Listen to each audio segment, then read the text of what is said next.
419 with Gretchen DeBacker, Matt Killam, and Kevin Mullen.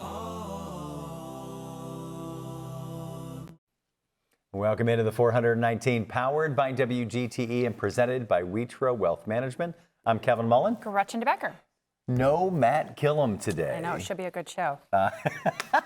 Yeah, Matt said it's going to be the best show we've ever had. Yes. I don't know. I like the dynamic of all three of Me us, too. and so he is missed already this Okay. quickly into the program.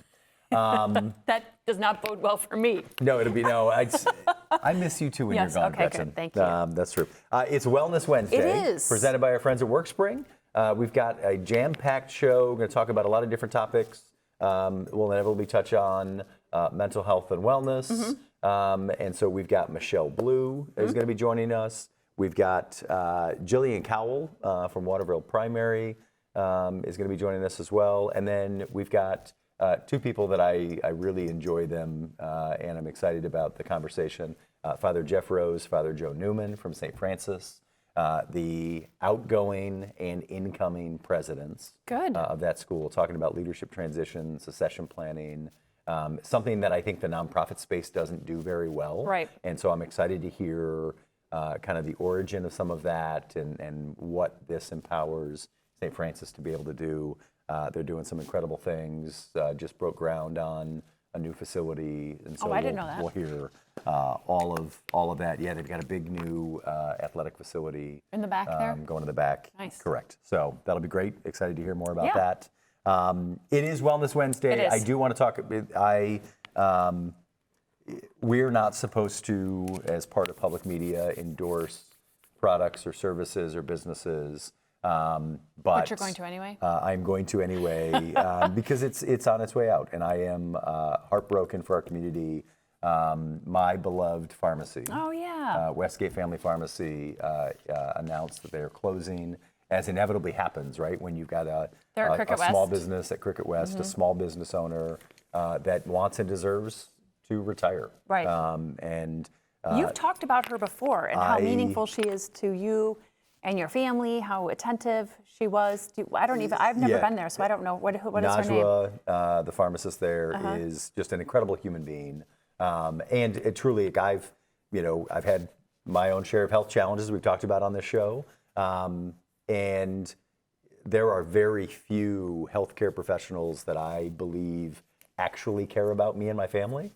The second time I walked in the door, she greeted me by name. I walked in with my wife, who she'd never met, and she greeted my wife by name. She knows the kids. Is she stalking you online, do you think? Maybe. I mean, sure, great. But hey, that's homework. customer service. I love it. I loved every minute of it. And so I think it's for me, when I saw the announcement they were closing, it was a reminder how important it is to choose local. And we've, this show is about highlighting great people doing great things, making our community better. And I just shout out to Najwa and the team. Westgate Family Pharmacy have certainly done that. They've made our community and our neighborhood better. And it's a reminder to me that as I think about, all of the places that I could have championed them more. Right. And again, I think this is a decision for her based on time, not based on anything else. Success but it's rate, man, right. I would love to see that stay in Cricket West. And we'll see what comes into that space and what the community needs next. So, all right, let's take a break. Okay. When we come back, we will kick off Wellness Wednesday, and we will welcome in. Easy for me to say. Yes. Michelle Blue. We'll take a break. We'll be right back on the 419, powered by WGTE. Support for the 419 comes from Witro Wealth Management, where we understand that your financial path is personal. Advisory services are offered through Capital Investment Advisory Services, LLC. Securities offered through Capital Investment Group, Inc. Member FINRA and SIPC. More information at witroadvisors.com. The 419, powered by WGTE, is made possible in part by supporters like you. Thank you. Welcome back into the 419, powered by WGTE. It's Wellness Wednesday, presented by our friends at WorkSpring. We're joined now by Michelle Blue, and I am going to, I wrote it down, and I can't read my own handwriting, licensed, independent Clinical therapist. Clinical therapist. Yes. I was like, there's words in there. You got and it. I'm not smart enough to know how to say your title, let alone to know what that even means. And in fact, he needs your services. Uh-oh. Yeah. Oh, I mean, we all She's do. telling Yes, on you. that's We true. We all do. We all need a therapist. Absolutely. You're with Harbor. Yes. Talk to me about what is your role. What does all of that alphabet soup mean? Yeah, so I am a licensed independent clinical therapist, as Kevin mentioned, and I'm specializing in mental health. So what we do, we're from Lighthouse EAP, a subsidiary of Harbor. So not exactly Harbor General Pop, but more so we are contracted with over 125 companies here in the city to provide services to their employees. Got it. And the employer overall. So And would it be employers and their family members? absolutely. So Okay. we service any spouse or significant other in the home and any children in the home under the age of 26. What are you finding is a common need or, I hate to say trend, but Yeah. what are you finding is the most common call you get or most common Yeah. complaint that somebody has? So I would say, because we're partnered with a lot of companies for their workplace, a lot of stress in the workplace, right? We work with first responders, we work with healthcare agencies, we work with universities, just factories, I mean, you name it. So the bigger thing I would say is just stress in the workplace. And that translates into children and families and then their school Absolutely. lives. Absolutely. So what is something that, what is a behavior that's exhibited or a sign that a parent might have about a need to talk to somebody in a child? Yeah, so a lot of people think like mental health has to be severe, but it doesn't have to be. Sometimes, like for example, anxiety can present as like overthinking, being overwhelmed. It could be like ruminating. It could be being obsessive or compulsive about something.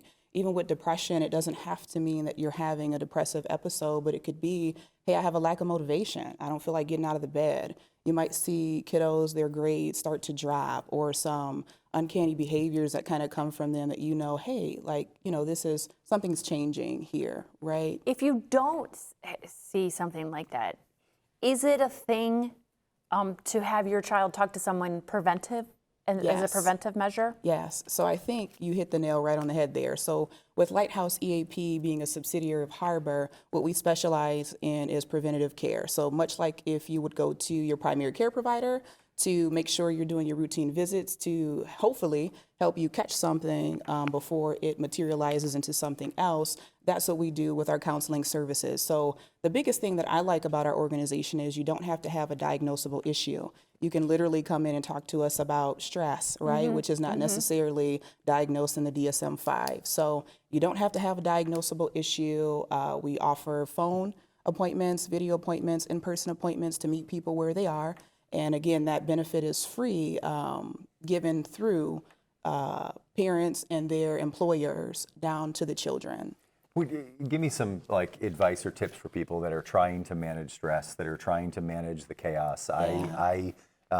In working with youth, I would always say that, I describe kids as a popsicle stick, right? There's more pressure to fail, more pressure to succeed Yes. on either end. And when you put that much pressure on something, it inevitably will snap. Yeah. What's the advice you have for parents and for kids to manage that stress? Yeah, I would say first and foremost, when you think about who you are as a person, go back to the root, right? So consider what your values are and then make sure that your behavior, your words, who you are as a person matches that value system. A lot of times, the biggest way we can understand that we're not necessarily doing what we need to do or that we're stressed is when we understand that, wait a minute, what I'm saying and doing is different than what my belief system is. So I would say have the parents check in with the kiddos and talk about what our value systems are, what our standards and what our standards are, and how do we hold ourselves accountable moving forward.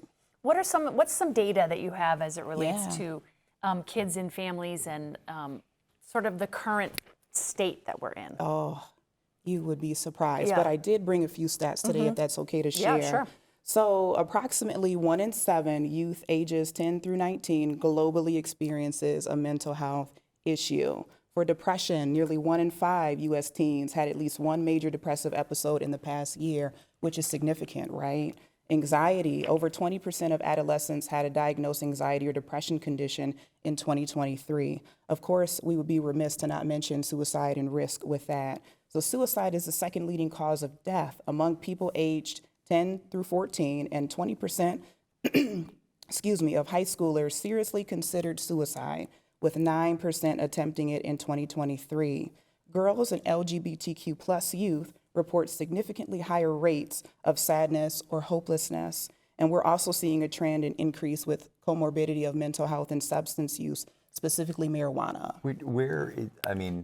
I know this is getting worse, right? And so I guess my question is it getting worse because it's getting worse? Or is it getting worse because we're getting better at diagnosing and talking about it? I mean, what do you think why is that trend happening? Yeah, Kevin, I think that's a good question. I think dually, right? Like it's getting worse because more people are talking about it. It's not as taboo, right? So that means more people are being diagnosed. Also, it's getting worse because just with our socioeconomic climate, right? Like there's a lot of stressors that are happening on the outside of people's four-walled homes and also in the inside. A lot of pressures, like you mentioned earlier. Why is it important to seek help, right? I mean, the classic line I think about, with my boys, it's like, toughen up, right? Like, you got this, fight through it. We're not.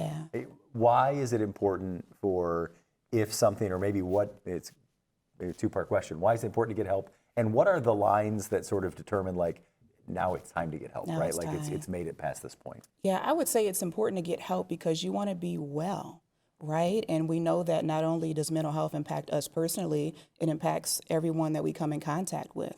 And I think that definite point of like saying, hey, I've got to do something at this point is when you start to see a noticeable like increase or decrease in your behaviors, right? So if you're more impulsive, if you are more argumentative or cynical, if you have an increase in lack of motivation, if your sleep or your appetite is disrupted, if your social life has changed, any of those key indicators would say, hey, it's time to check in with someone.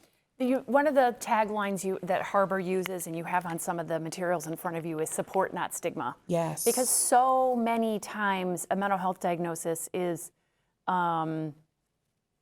considered by many to be not a disease, like not something it's a medical condition. If you had diabetes, you would take insulin. If you had cancer, you would get chemotherapy. But the stigma around a mental health diagnosis and the ability to take or not take medication, to engage in services or not, is a problem. Yes, it is. In schools, it's a problem in the community, it's a problem in families. So what is the message, either Harbor's message or your message to people about the stigma and that this is not something that, if you have this diagnosis, it's not something that can be ignored? That's right. Well, I would say for people, you're not alone, right? And I think that you've got to be brave and courageous to really check in with yourself and to know that even though society may stigmatize mental health, there are a lot of us out here that are willing to work with you and meet you right where you are. And as far as Harbor, we do our best in the community to make sure that we are meeting people where they're at and being able to honor them for who they are and for where they want to go in their lives. We're talking with Michelle Blue with Harbor here on a Wellness Wednesday presented by WorkSpring. I'm thinking about you, right? Yes. And thinking about, and I know that your job does not allow you to talk about yourself, but I think about you spend all day talking to people that are dealing with challenges, right? And some of them are big and some of them are small, but all of them are heavy. Yes. And then you're carrying all of these. What are your kind of self-care steps to make sure that you're not taking this home? Absolutely. So as a clinical therapist, I have really good boundaries. I've learned to develop that over time to make sure that. Now, what's that? Let's talk about it, Gretchen. You're laid out. Are we still rolling? Yeah, we are. No. But boundaries are making sure that you're keeping yourself safe mentally, physically, emotionally, making sure that you are fully present in that session with that client, but making sure that, like for me, I make sure I take a few moments between sessions to kind of unpack some stuff, unwind. We have an excellent team there at Lighthouse EAP, so we're able to consult and debrief if we need to. When I go home, I'm making sure that, contrary to popular belief, I don't want to talk when I get home. Yeah. Or I'm tuning out of the TV, like I'm shutting everything down, and I'm very intentional with quiet time when I come home. I also like to be by the water. I think that's very relaxing. So we're missing Matt, because I would have talked to him about the metro parts. But lots of other things that I do that are like, what's the term? It's like, it's sensitivity, but it's like low involvement, right? So like we're always thinking critically every day, all day, but when you come home, you want to have like low involvement activities to make sure that you're caring for yourself well. Do you My watch wife and I the do brainless TV. Yeah. I mean, that's our thing. Yeah, At the end of the that's day, true. it's like, I want to watch a show that we don't have to think about too much. That's right. That's Do you right. watch Mindless. the show Couples Therapy?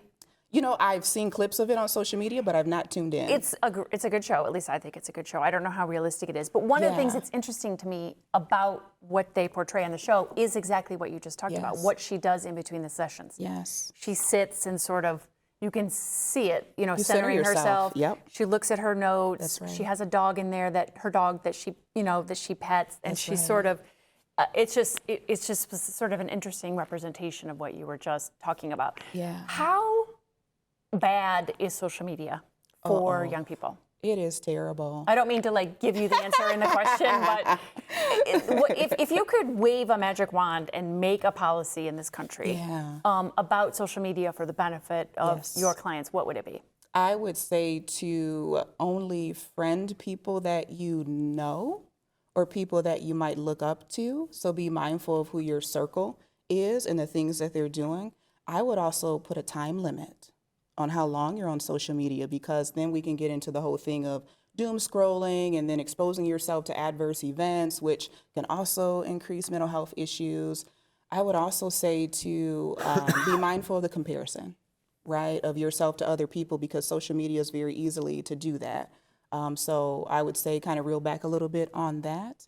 Are you seeing anything in the people that you are treating and talking to about the thing that concerns me a lot about it is just the exposure. Yes. I mean, I'm 56 years old. The stuff that's on social media now that I know my nieces look at is something that I wouldn't have seen for like 10 years, till I was 10 years older than they currently are.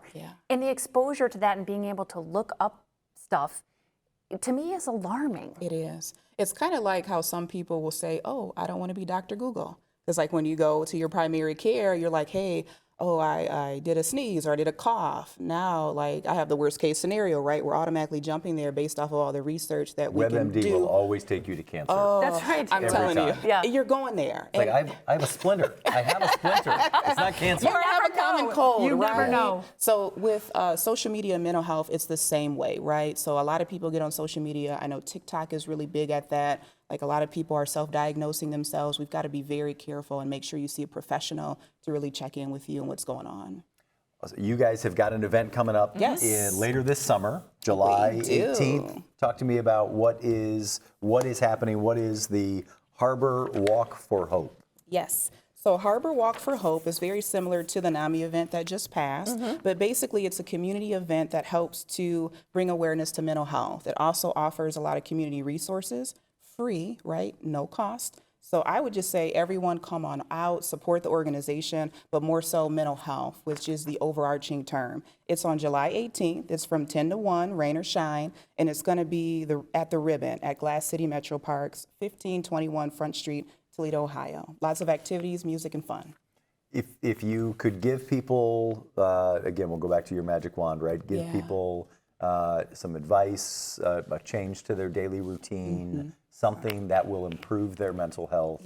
What is the thing that you would recommend for your clients and for our viewers and listeners? I would say that everything starts in the morning time. So really pay attention to whatever your morning routine is. And typically the mental health concerns kind of come as a result of that. If you're jumping on the phone first thing, and if it's not like news related or research related, you have to be wary of that, because that sets the tone for your overall day. So maybe do some grounding activities, some deep breathing, some stretching, getting the blood flowing, tune into things that really center you, that are important to you. I would say start it off in the morning. One of the things I've noticed recently with my friend group and just in general is people trying to find real things. Yes. So some people refer to it as touching grass, but like Hugging a tree. away from the social media stuff to things that like talking to someone That's right. face to face. Is that part of counseling or therapy? Yes. Yeah. We have a lot of individuals who suffer from anxiety, and I think the pandemic really did a number on a lot of people. And a lot of people are experiencing the concern with coming outside of the home. So even in the office, like that's exposure therapy for some, to be face to face with a clinician to kind of talk through their anxious thoughts, right? So I believe social interaction is key. We have to expose ourselves to different cultures, different people, different personalities to be able to really challenge our inner self and to grow. We're driving Amazing. Michelle Blue with Harbor. Yes. Thank you so much. How many Thank times a you. day do you say, and how does that make you feel? All day, every day. All right. All right. And how does You that- made us feel very smart, so thank you for Thank being here. you. Michelle, thank you so much for joining us. We're going to take a break. When we come back, Jillian Cowell from Waterville Primary will join us. We'll talk a little bit more about mental health and kids. It's the 419, powered by WGTE. To me, community means connecting to others. I'm Donnie Miller, and welcome to The Point. I love CBS Kids! We're a community committed to education. Discover new ideas, dive into exciting subjects, and engage with the world around you. I would send them personally a t-shirt. Crime doesn't pay in the old West End, pass it on. That's how we cleaned up the neighborhood. Vision loss for people is not the end. It's a not. story. It's the next chapter. WGTE Public Media invites you to Get Out and Play Day. Monday through Friday, it's the 419, powered by WGTE. With Matt Killam, Gretchen DeBacker, I'm Kevin Mullen. What can people expect on the show? It's going to be an hour, a reminder of why this is a great place to live, work, and play. WGTE, where you come to watch, listen, and learn. Welcome back into the 419. It's Wellness Wednesday, presented by WorkSpring. We're joined now by Jillian Cowell, a school counselor with Waterville Primary. Thank you so much for being here. Thank you. You are on the front lines of this every single day. We were talking about, mental health in kids. I guess what does a typical day look like for you as a school counselor? And then let's talk If there is about one. and let's talk about what's going on with kids. Sure. So, a typical day is pretty variable, but school counseling programming is presented typically in 3, and then I consider a 4th one, domains or avenues.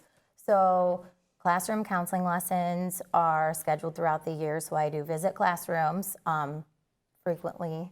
And then small group counseling, which is provided to, and that is separate from like clinical level counseling. Small group counseling, really we target specific areas, usually related to some kind of executive functioning skill or social emotional learning skill. So coping skills would be a good one for anxiety. We call it, at my school, we call it Worry Warriors Group. And it's just, those are learning groups where students practice different skills in more of a smaller, but still somewhat controlled setting. Yeah. Or monitored setting. And then also individual counseling, which is again separate from clinical level counseling.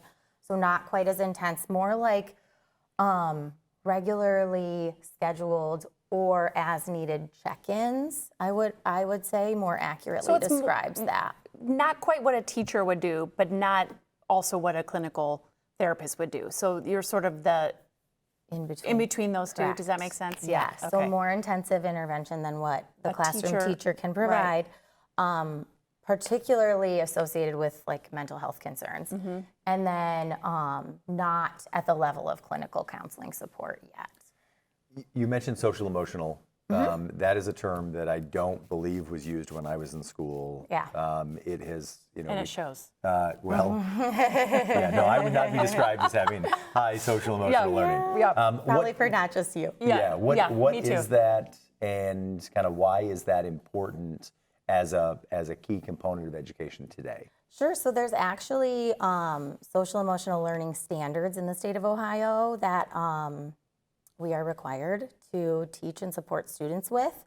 And those are broken up by grade bands, so K to 2, and then I think it's 3 to 5. So in my building, we have kindergarten through 4th grade students. So I guess I'll be kind of focused on them. And I think the biggest importance that I see with developing those skills, so often they are viewed as skills that are like related to family values, like how to be like a good friend, or how to be like supportive, or how to prioritize or make decisions, things like that, make really good decisions. So historically that was family, that was taught by the family, and it still is today, but we also know that not every child is getting that support at home. So having that foundation in schools where every child has access to at least basic level knowledge, like being able to communicate using feelings vocabulary, is really important. And not showing empathy, like those kinds of things. So give an example of how that manifests itself. If you're in a classroom and you're going into a classroom, what would be like a lesson that you would do to support social emotional development? Sure. So we use a specific program called Sources of Strength, which is also on the State of Ohio ODU website. But that is, it kind of breaks down like your life into 8 different components. So, and how I kind of introduce it to the kids, even as early as like kindergarten and 1st grade, they kind of understand that, you know, what we know about life is that we have these 8 different areas, but we know that things are not going to always be going well in these 8 different areas. So sometimes what seems easier is giving up or like quitting.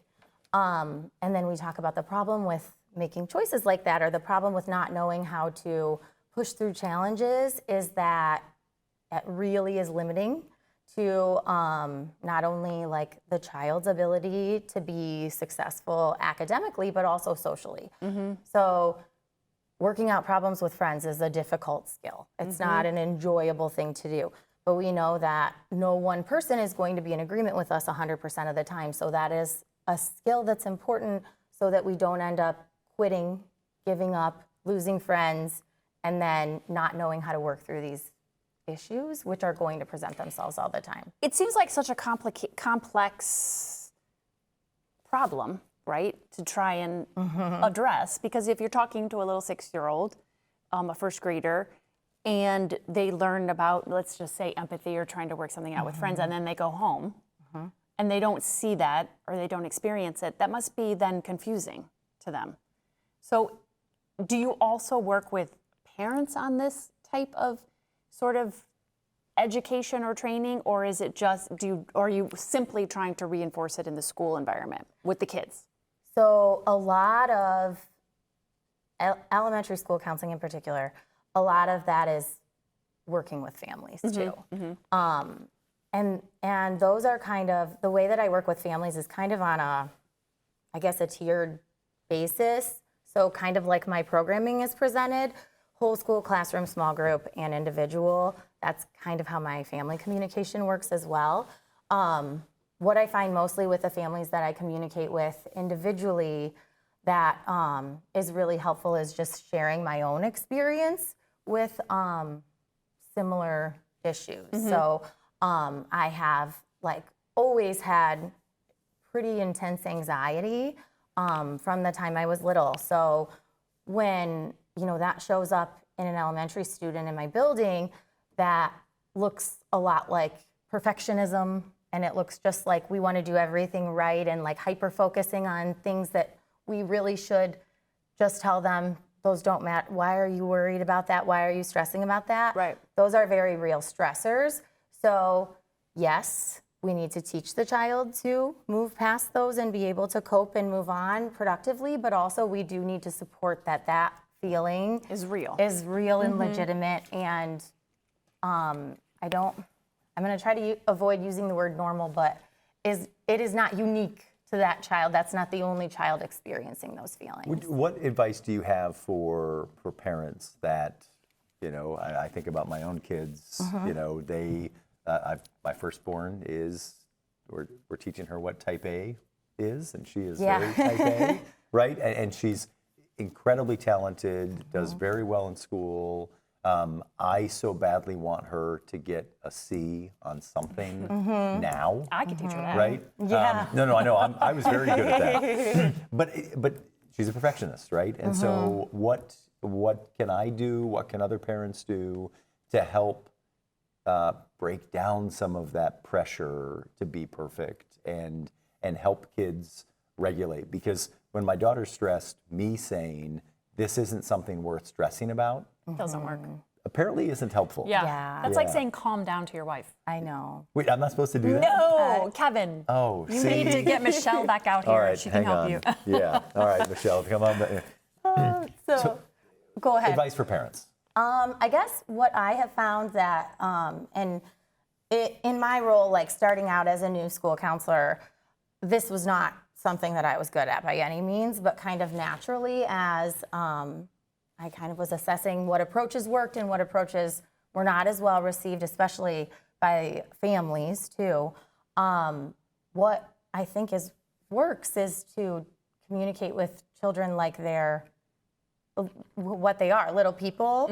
So they're just like telling them how things are, I guess, just being really honest. That doesn't mean that you need to go into, graphic detail about every single way that this problem, whatever it is, can manifest. But just having like open and honest communications. Like, for example, this was not with a small child, but this was like a newer colleague that is just starting out. I was just like, I wish I could fast forward your brain 10 years because I know that this is very stressful for you right now as a new professional, but 10 years from now, you will not believe that this caused you stress at this moment. So we kind of just work towards like establishing trust and rapport, and then maybe some encouragement that like in the future they'll figure it out, or it won't seem quite so big as it does right now. So some of these big stressors that feel very big in the moment are temporary. Yeah. And you we can get through move on. Yes. How did you get into this line of work, and how long have you been at this school? So this is the only school I've been a school counselor in.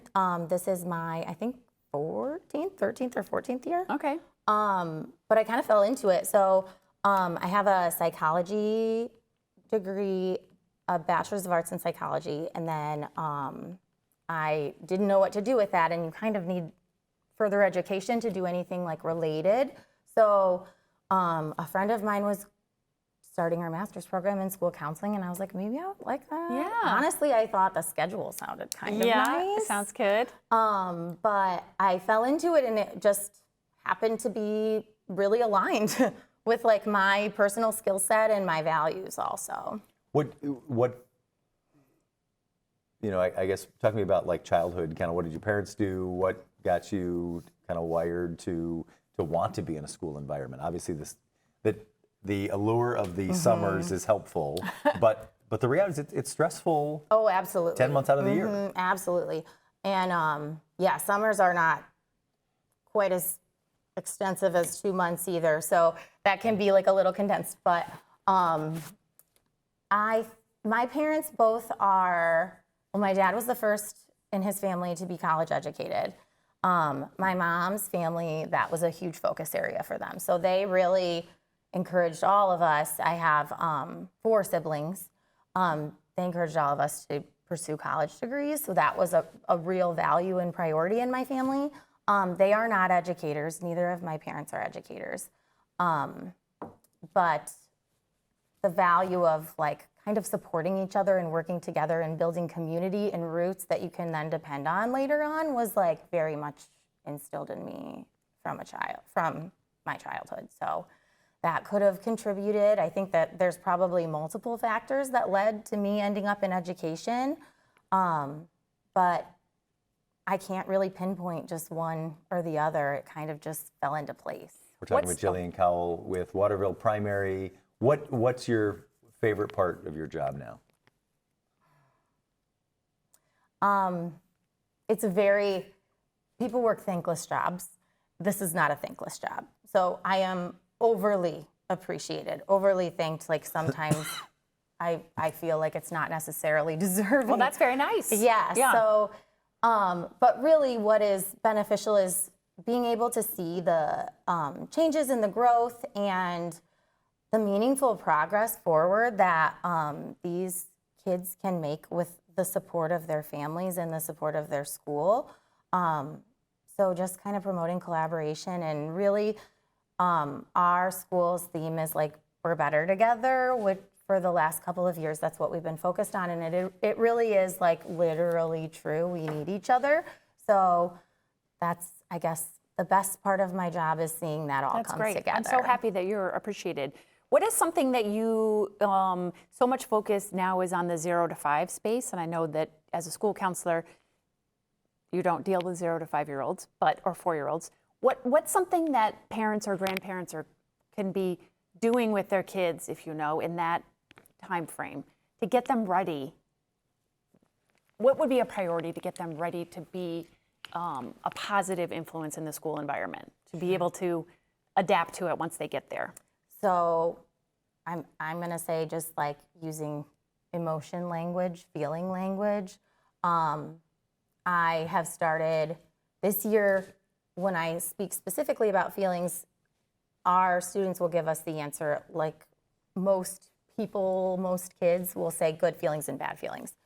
And I always say that's a really nitpicky way to describe that. I'm really nitpicky about that because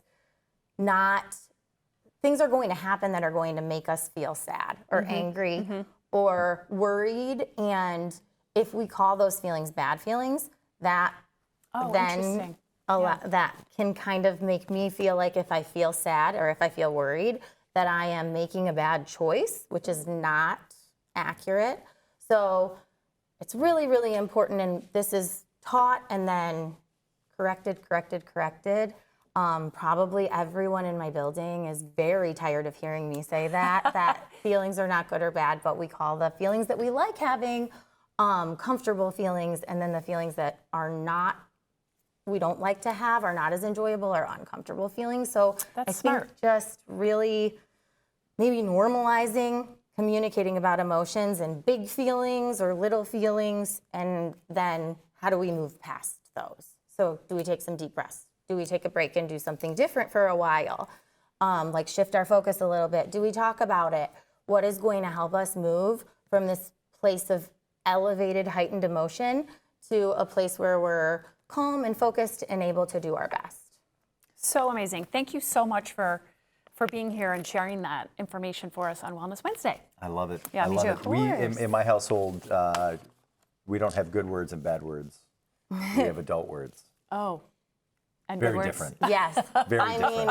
It sounds like same idea. You need to move in with the Mullen family, I think. I need all the help I can get. It's okay. So. I don't think you need it from me as a parent, man. All right. Thank you so much for joining us. Thank We're you. going to take a break. When we come back, we'll be joined by Father Geoff Rose and Father Joe Newman from St. Francis de Sales School. It's the 419, powered by WGTE. Support for the 419 comes from Witro Wealth Management, where we understand that your financial path is personal. Advisory services are offered through Capital Investment Advisory Services, LLC. Securities offered through Capital Investment Group, Inc. Member FINRA and SIPC. More information at WitroAdvisors.com. Destination Toledo. Whether you're a local or a visitor, Destination Toledo invites you to explore the region and be a tourist in Toledo. Find events, dining, and things to do at visittoledo.org. WorkSpring. HR issues and employee well-being go hand in hand. WorkSpring supports employers through compliance, training, and wellness because healthy workplaces don't happen by accidents. Learn more at workspring.org. Toledo Refining Company, a subsidiary of PDF Energy. Toledo Refining Company is a supplier of fuels that keep our region moving. Located in Oregon, Ohio, the refinery processes crude oil into gasoline, diesel, jet fuel, and other petroleum products. And Tarda, celebrating its 55th year of connecting Northwest Ohioans to their community. More information at tarda.com. Welcome back into the 419, powered by WGTE. It's a Wellness Wednesday presented by WorkSpring. We were talking about mental health in kids, and I'm sure we'll probably touch on that topic with our next guest as well, but we're also talking about leadership transitions. We have Father Geoff Rose, Father Joe Newman from from St. Francis. Thank you so much for joining us. Hey, great to be with you. Thanks, Kevin. Thanks Thank for you. So you are the current president, and then you got to come in and clean up all of his mess as the next president. That's the role. You got it right. Yeah, okay, perfect. Father Rose, how long have you been at St. Francis? This is my 13th year, my 11th as president, and Joe and I came in. He had done a year maybe in the early aughts, as we can now say, and then we both started in that fall of 13, and then we both worn many hats. So at one point he was vice president as I was president. Then he is currently our provincial superior, so now he's over top. He's technically my boss, and then So it's your fault. So that's how we got the job. Yeah. That's right. And then, Joe, so you came in, obviously, in a couple different roles, but talk to me about kind of your leadership transition and about the importance of what you guys are doing organizationally to be able to say, hey, this is our next president.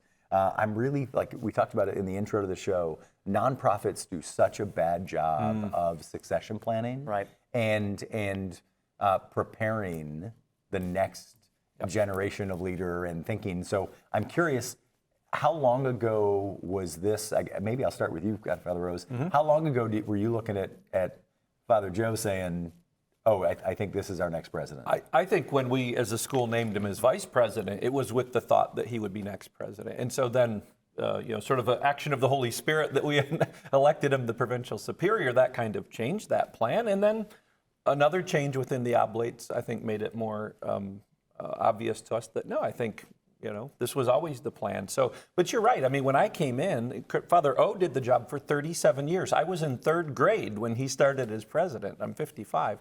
So, that the school spent money and intentionally made it part of a strategic plan to say, this is critical. And you're right. We've seen many organizations, great organizations, fumble that handoff. And that's a shame. Can we be clear about what the role of president is? You're president of the school, but then there's also the Oblates. So these are two separate, which is the priests that run the school. And then there's a principal of the school, I'm assuming, or is the principal considered the president at St. Francis? I always say the president is CEO and the principal is COO, right? So John Hall, our principal, just graduate, great guy, but so he's in the contracts and he's into curriculum planning, and I or Joe can be a part of those meetings, basically as they see fit. But so I think the president is, there's a chief spiritual officer, chief discipling officer, really making sure we continue the charism and the spirit of the school. Right. The Oblates are, the religious order that staffs and supports the mission at St. Francis. And one of the wonderful things we're able to do is when we look at the positions that are so important to us, the president, or even down to our teachers, we get together as a community and we say, okay, who is best suited for this? So it's not so much a promotion, but it is a ministry. And it comes first from community, and then we work with the board and others to make sure that what we think is right is right. But that's one of the differences in a religious community as opposed to just a standalone school. And we talk a little bit about sort of the geography of St. Francis. You're right there, for those that don't know, on the corner of Bancroft and Parkside. You are running Jesu now, too? Right. Yes. Okay. So you have the Jesu Elementary School, the Jesu Church. There's that athletic field there on the corner, and then the St. Francis High School. What else about the facilities are there on that campus? Well, actually, we go a little bit further south there in Parkside, the Visitation Monastery, right? Okay. So that's the religious right, congregation that Francis de Sales and Jane de Chantal I remember started. my brother would go there to serve the masses at like 5 a.m. or whatever. That's right. With my dad complaining the whole time that he had to drive him. But anyway, so you have that all the way down Parkside then. A Salesian corner, we like to say. Okay. Yeah. I guess I want to go back to kind of you, like the moment you realized like this is a path you want to be on. I know I've talked to friends that are priests, and I ask, I'd always ask the question, what's the hardest vow to keep?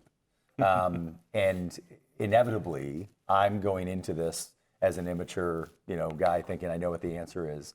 But the answer every single time has been obedience. Obedience. Yes. When did you realize this was something you wanted, and what did that path look like for you? Yes. So I'm from Toledo. I went to St. Francis. I've known the Oblates of St. Francis de Sales my entire life, because I went to Christ the King. Father Ron Oshevsky was there since I was there. And I would have to say that at the end of college, and Father Rose and I speak to people about this all the time, at the end of college, God presented a lot of options. I was studying biology at the time, and God said, do you want to pursue biology? Do you want to go into medicine? Or do you want to try this religious life route? And I looked at all those options, and God said, all of those are good, but you get to choose. And I think that freedom of choice and where do you want to go with your life and what do you want to try first makes that decision all more powerful. With the vow of obedience, we take poverty, chastity, obedience. As provincial, I give out obediences.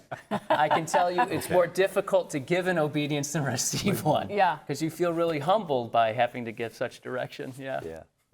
What you guys just broke ground on what's going to be a beautiful new facility at the back of campus. The side, really, yeah. Talk to me about what that's going to be. So it's approaching our 75th anniversary in 2030, and we had just looked at, we have a space issue. It's a real premium for us. When we added 7th and 8th grade, those have exploded in growth. There were 23 students in the first year. It's over 115 now. And so we wanted to do you really get one bite at the apple. So this facility, primarily athletics in terms of the new building, frees up all kinds of space in the internal building for classrooms and dedicated space for performing arts. Our musical is just such a powerful program. Yes. And so they've never had a dedicated space. They've never complained about it, just that opportunity to say, all right, for our 75th anniversary, how do we really ensure we're a school of destination? We see ourselves as an anchor institution, and that's what's driving that strategic plan. And so, it's a big building. As they carved out the footprint, you're like, ooh, this is big. It is. What's important about Catholic education today? I think, I think you can look at it two ways. Why is it important for Catholics, but why is it important for Toledo or for any community? And I say that as a guy that grew up in Adrian, where there really aren't Catholic schools, or at least I was born in 70. Adrian Catholic Central closed the year I was born. But so I think for Catholics, obviously, in terms of their faith development and formation, I think it's kind of the slam dunk. But I think for the larger community, what's important is the identities. Sometimes people joke like, sorry, Father, my son went to St. John's. My answer is always the same. Sorry. Isn't it awesome that Toledo has so many wonderful Catholic schools to share those charisms and then to water and seed our community with really beautiful spiritualities and really that idea of the importance of putting others first, community service, being invested. As we say, we want our young men. Yes, we want them to go to a good college, but we want them to be good fathers and good husbands and good Little League coaches, right? That they're going to invest in the communities that they live in. So I think, and again, I'm a public school product, so it's not that public schools can't do that, but I've noticed that there are things Catholic schools can do day in and day out that are formational, that I just think are more difficult to do in a public school. We're talking with Father Geoff Rose and Father Joe Newman from St. Francis. Father Joe, I'm curious, we talked a little bit about mental health and students. I'm curious what the resources look like at St. Francis and what you guys are seeing in terms of, in your time at St. Francis, how the high school student has changed. Yeah. I think, Gretchen, your point about, what additional work can we do in the Catholic school system? And as you mentioned, mental health is a great concern across this generation. And one of the things that we are able to do, along with all of the other professional supports, is there's a great truth we get to speak into our students. And the truth is, you are created from a God who loves you. You belong here. You have great purpose and meaning, crafted by his hands. So I think that great truth about a really deep-seated dignity and identity in each human person is absolutely critical as we speak that day over day into the students. And then building a culture that supports that and recognizes that. That's the way we do it. We live in a culture that's not that. Many times. And speaking to the men in your care and talking about that is certainly important to ensure that when they go out into the world, they are that person. But how do you combat it with what they see on social media, what they hear from our politicians, what they may be unfortunately getting from their own families about the role of men in our society today? So what specifics can be done in the school environment for that? Yeah, this is one-on-one. Yeah. This is one-on-one. It's in small groups. One of the big pieces we've encountered is there tends to be a dismissal of the generation.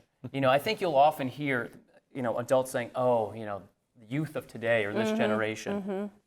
No, it's not true. Every day I'm with those students, and every day I see, my gosh, they are persistent.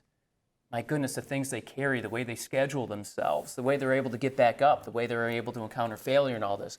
It's a wonderful, wonderful generation. And so I think starting from a position as a teacher, oh my gosh, one of the first lessons I ever received, Gretchen, was this. I once said to my mentor, oblate teacher, I said, I don't know how to reach the students. And he said, you're asking the wrong question. The question is, are you able to be reached? So I think that's the approach we use is, are we able to listen and be reached by our students so that we can respond and form authentic relationships with them to help in that formational journey as they become the young men God created them to be. That's beautiful. I love that. All right, we're going to put you guys on the spot. It's time to get on the hot seat. Ooh, it's now time for I didn't know we were doing this. Wacky Quiz. This is literally the first time we've done this with 2 priests or 1 priest. Or 1 priest. So, Okay. I'm sure it'll be twice as fun. That's what most people say. That's what they say. Here's how it works. I'm going to ask you 4 rapid-fire questions off the card. Gretchen's going to ask you to describe Toledo in 1 word. You guys get 2. Okay. And then you guys are going to work together to list the 9 best things in Toledo. That's the 4, 1, 9. Okay. Here we go. Question number 1. What do you do when you want to relax? I garden. What do you grow? Oh my gosh, vegetables and flowers. I'm out there all the time as much as I can, hand in the dirt. Love it. And his work, we all benefit from. It's our Garden of Eden, right? We all, I mean, not just the food, but like a space to go to unwind. But for me, it's music, guitar, piano, whatever. Yeah, I love music. Before where do you guys live? Is there a? Our house is attached to the school. Okay, I didn't know that. Okay. Yep. What's your favorite cake? I just did this last night. It's that. It's a white cake where you use Sprite and a pudding mix, and then there's a whipped cream topping on it. But it's got to be pistachio or lemon. Okay. Okay. Give me a cookie. I'll always have a cookie. Okay. Yeah. Cake. Cookies come in cakes. Cookies do come in cakes. Cookie cake is great. What hobby would you love to start? Ooh. I mean, you're going to retire here soon. I know, right? I'm retiring. Yeah. Ooh, that's a good one. Motorcycle riding. I would love to I would love to be a pilot. But it's probably not going to happen, but I'd love to do it. Hey, you can do it. My biggest regret is I gave up on the piano. I would love to go back to that. My mother was right. Never should have given it up. It's so hard. I grew up playing piano. I still love to sit down at the piano. That's relaxing to me. But my left hand is gone. I can read the right hand. I'm a guitar player, but I can play guitar and piano. But you're right, like Linus and Lucy, that one always just fries my brain. What's something that others find easy that you find quite difficult? Ooh. Oh boy. We already know obedience. Yeah, right. Others find easy. Oh my gosh, that's a great one. Rapid fire. Oh, that is a toughie. All right. Nothing's coming to mind. Yeah. Well, you know. Hit the skip button. Let's skip. It's because you don't find anything hard. You guys are just so good at everything. Everything is hard. Yeah. Rather Newman. Okay. All right. If you could be a world champion in any sport, Oh boy. what sport would it be? Sepak takraw, no doubt. I don't know what that is. Okay, so it's kind of like volleyball, but you can only touch it with you cannot touch it with your hands. Look it up if you've never seen it. It's this woven rattan ball. It is the most insane sport. I wish I could play it and not break my neck doing it. Maybe They spike the ball by, oh man, it's crazy. Okay. Wow, that's so much better than mine. It'd be high jump. I'm so short, I'd love to be able to jump high. Just to see that view. Got it. The pole vault is a cheat to that. There you go. Yeah, a little more dangerous. What's the one word you would use to describe the city of Toledo or the region? I think authentic. You know, Father Joe was just talking about like one of the things we work with the young men on. But I just think I find this a very real community. People will share if they're unhappy. They support each other. Whatever. I find that really real. Okay. Authentic. Worthwhile. Love it. Worthwhile. I don't think anyone has said that yet. No, that's a good one. I like it. All right. Okay, 9 words. I mean, you can use words, you can use things you love, you can use favorite things, but we need 9 of them. They all have to be owned by St. Francis alumni. That's good. That's good. Just helping you You out. each get a 4.5 or, Gosh. Of course, Matt's not here, but you could say Metro Parks as a whole, but I certainly love the Glass City one. I love the and maybe slash the Treehouse one. I think Yes, that that is so Treehouse cool is and so so cool. nationally Yeah. a head turner. Okay. I think the cathedral, for people Yes. that go to cathedrals, like that go around the country or world, they're always shocked. And, beautiful. or if they're really into it, they'll go, oh my gosh, it's one of the best. I always go to Handel's Messiah there. So good. Oh, my yeah. goodness, Yeah. wonderful. Great. I love our downtown. Okay. I love the energy there. We have wonderful restaurants and places Yes. to go. Favorite one. Favorite one, Emosteria. Okay. Excellent choice. Nice. I'm going to say My pen just. Ottawa Park Golf Course because it's the second oldest public course in the Yes. country. Yes. Wade Kapsakevich pointed that out to me. And I Yes. just found out today the oldest one is in the Bronx. Yes. So. Good. Good. You got 3 more. I love our accent. Oh. When you go other places, they pick it up and they They're love like, it. what is it? Yeah. Interesting. Yeah. I don't know I that do. I've heard that. I love our accent. Okay. I like that. And as a bit of an outsider, I love that when someone says, where'd you go to school? They're talking about high school. They are talking about high school. That's love right. that. Yes. I love It that. drives my wife crazy. Right. I mean, it's a Toledo thing, but it's a Catholic school thing. Yeah. Absolutely. I know where all of my friends went to grade school. I find it irritating that most people don't have their high school on their LinkedIn. Like, I want to connect you. Somebody No. like, that's too small. I disagree. Yeah. It says a lot. All right. I agree. Last one? Last one. All right, each one gets one. Do we have the zoo? Nope. You got that? man. Do you Gotta have one get last this one? Well, of course, the Toledo Museum. Toledo Museum of My Art. goodness, yeah. I love All it. right. Father Geoff Rose, Father Joe Newman, thank you Congratulations. so Thank much. you. Thank you. Thank you. Congrats on the musical as well. Oh, it was so fun. So good. Best All right, we're musical going to take ever. a break, and when we come back, we'll wrap up this Wellness Wednesday edition Yes. of the 419. You laughed with us. You learned with us. My neighbor? We made sure your childhood was special. Memories that could only be provided by PBS. For generations, we've given you programs that made a difference. Programs that entertained, informed, and inspired. And today is no different. This is WGTE Public Media in Toledo. It's where you belong. Support for the 419 comes from Witro Wealth Management, where we understand that your financial path is personal. Advisory services are offered through Capital Investment Advisory Services, LLC. Securities offered through Capital Investment Group, Inc. Member FINRA and SIPC. More information at witroadvisors.com. The 419, powered by WGTE, is made possible in part by supporters like you. Thank you. Welcome back into the 419, powered by WGTE, as we wrap up a Wellness Wednesday edition. Another jam-packed See, we didn't need Matt.